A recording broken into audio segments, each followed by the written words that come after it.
organic, unpredictable, unknown, lovely, beautiful, a sense of fulfillment. This is part of the pleasures of life and not the chores of life.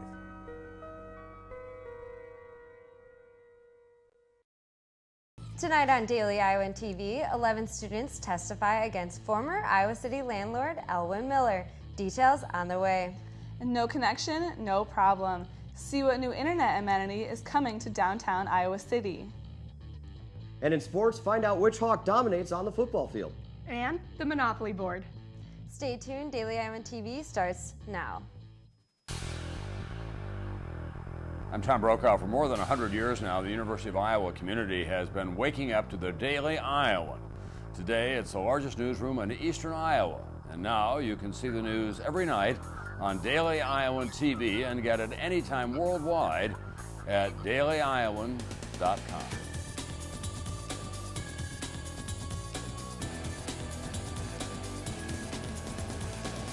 Hello and welcome to tonight's edition of Daily Iowan TV. I'm Mary LaPlaca.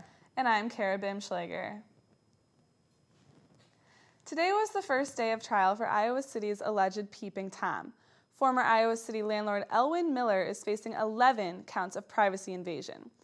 Tenants testified Tuesday morning that they found holes in their bathroom and bedroom walls that they believe their landlord used to watch them. Miller waives the jury trial on Monday, meaning the case will be heard by an associate district court judge. The trial is expected to last 3 to 4 days.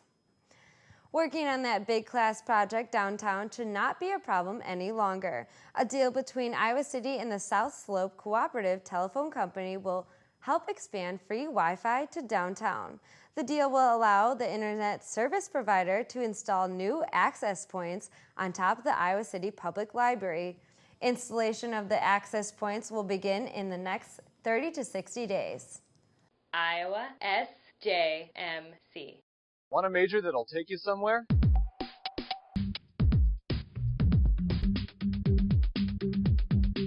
I joined and now I'm in Los Angeles, California, interning for Conan O'Brien at Warner Brothers Studios.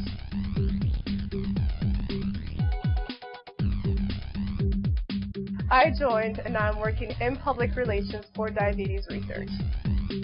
SJMC. Daily Iowan TV sat down with President Sally Mason Tuesday morning and discussed topics such as the recent freshman class with a smaller size compared to rival school Iowa State. Mason said going too fast to grow is not always better. You know, I don't believe that it's good to grow too fast because you have to be able to accommodate students in terms of making sure that they can get the classes they need. That means having the professors and the instructors to teach those classes. Mason also touched on the 21 ordinance. She said it wouldn't make any sense for the university to go back, and she preferred that the ordinance stays. You can read the full Q&A in tomorrow's pages of the Daily Iowan. Coming up next, get all the sound and reaction from Kirk Ferentz's weekly press conference Tuesday afternoon. But first, let's toss it over to Rebecca Sons, who's standing by with your local weather forecast. Rebecca, tell us what we can expect this week. Hey Mary and Kara, it's starting to look like fall. Trees on campus are changing color, but today's warm weather will stick with us throughout the week. Tomorrow we will start out around 60 degrees for the mid-morning with partly cloudy skies. As we head into the afternoon, the high will reach 75 degrees and skies will then clear up for the night as temps drop to 63 degrees. Now as we take a look at your 6-day weather forecast, Thursday warms up to 77 degrees. Friday and Saturday will get into the lower 80s and partly cloudy skies and then drop to the 70s at the start of the next week.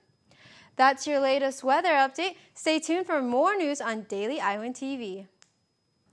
Pink by Victoria's Secret invaded UI campus Tuesday afternoon. In their usual fun and flirty style, the Victoria's Secret College Campus Tour stopped in Hubbard Park to hand out freebies and put on games for a quick study break. The Pink College Campus Tour plans to stop at other universities. Iowa students can still look out for more events and prizes coming in the near future. Now let's take a look at what is happening outside of Iowa. Kenya's president announced the end of the 4-day siege of a Nairobi mall by terrorists today. So far, 61 civilians have died and 175 are injured. However, the death toll is expected to rise as security forces search the building and clear rubble.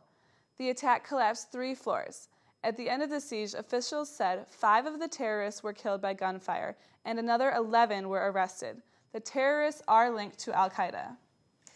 4 suspects have been charged in last week's Chicago Park shooting of 13 people, including a 3-year-old boy. 4 men were charged with attempted murder and aggravated battery.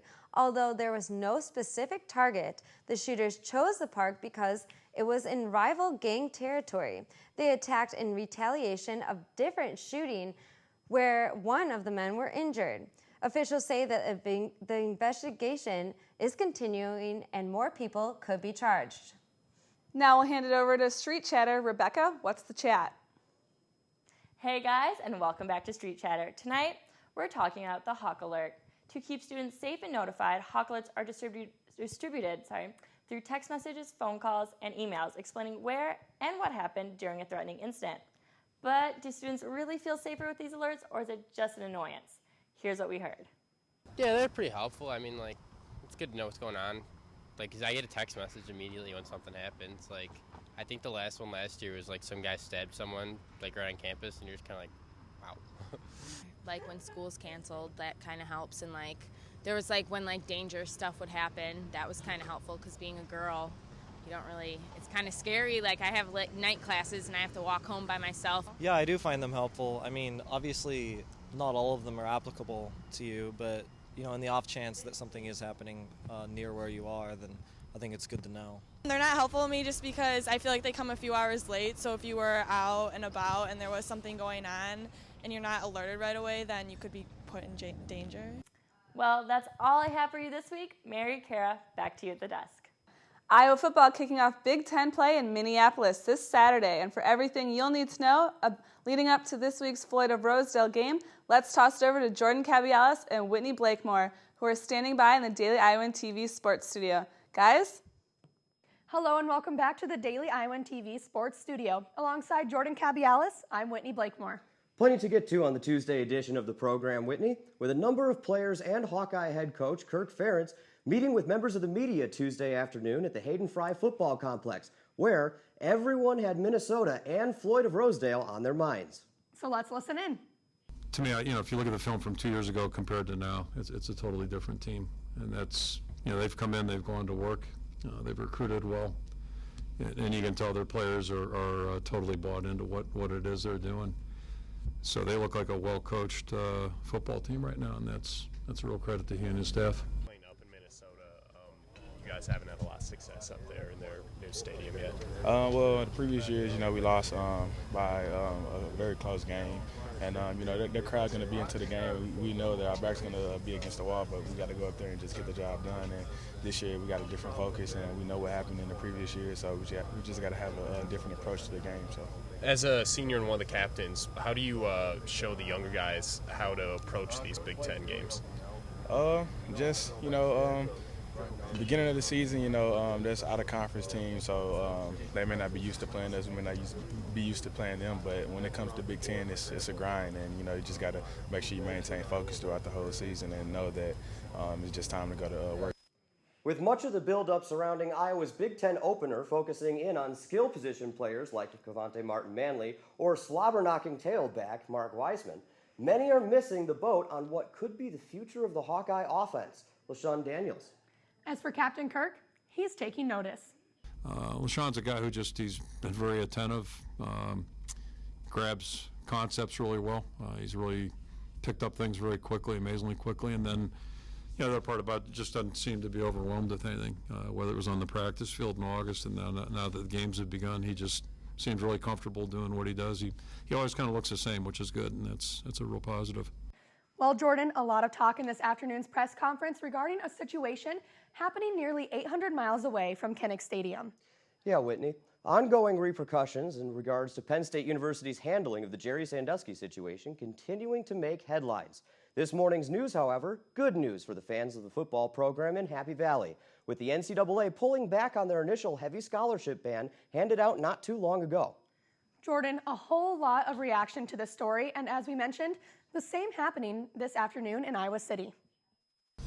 It just seems like the target got missed. That's just my opinion. You know, one person's opinion, but seemed like the people that paid the price. It seems like a lot of people that shouldn't have paid a price. I guess it's just my outsider looking in. I'm looking at the players and coaches. I guess I got a pretty narrow scope on that one. The mood lightened throughout Ferentz's time at the podium, especially when asked about his recent Big Ten Player of the Week, B.J. Lowry. What's the one thing Cincinnati Phenom can do better than outwitting the Big Ten's best quarterbacks? How about a little bit of Hawkeye trivia? He plays Monopoly. How's that? Every now and then you know some trivia, right? He's got his own little Monopoly set, and put that one in the Hawkeye trivia bank. That's a good one, all right? I was shocked. I said, nobody plays Monopoly. Nobody plays board games anymore. He does. Makes him a dinosaur, doesn't it? How well has he played for you so far this season? Monopoly or football? Lowry isn't the only defensive Hawk that's been flying high both on and off the field lately. Our player insider Alyssa Bergamini caught up with the safety Tanner Miller.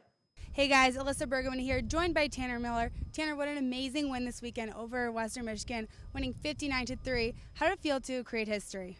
Yeah, it was good. You know, we haven't really had a game like that in a while, and it was good to get back on track like that. And it was just a tribute to the type of preparation and hard work we put in during the week, and I think it showed on Saturday. Iowa defense has really improved since the first game of the season. How will you guys build on that coming into this next game? It's just we got to just take it as that we're not satisfied with what we've done so far. Coming into Big Ten play, it's a whole new game when you get into Big Ten play, and the competition becomes a lot harder, and we just got to continue to work hard and put the time and effort in during the week, and because that's where it shows up on Saturday is what you do during the week, and I think we'll continue to do that. Okay, thank you, Tanner, and good luck this weekend. Thanks. Back to you guys. Well, unfortunately, that is all the time we have on the program today. A whole lot more coming up in a jam-packed edition of the program tomorrow as we wrap up our coverage ahead of both the Big Ten season and the Floyd of Rosedale game happening just north in Minneapolis on Saturday. For Whitney Blakemore, I'm Jordan Cabielas. Mary, Kara, back to you at the desk. Thanks, Jordan. And only with Daily Iowan TV can you get a first look into what you'll see in Wednesday's pages of the Daily Iowan. Get the latest day-by-day coverage of the Elwin Miller trial. And read about the seating of the new Iowa City School Board members. That's your Tuesday edition of Daily Iowan TV. Be sure to watch us tomorrow or anytime online at dailyiowan.com. Thanks for watching and have a great night.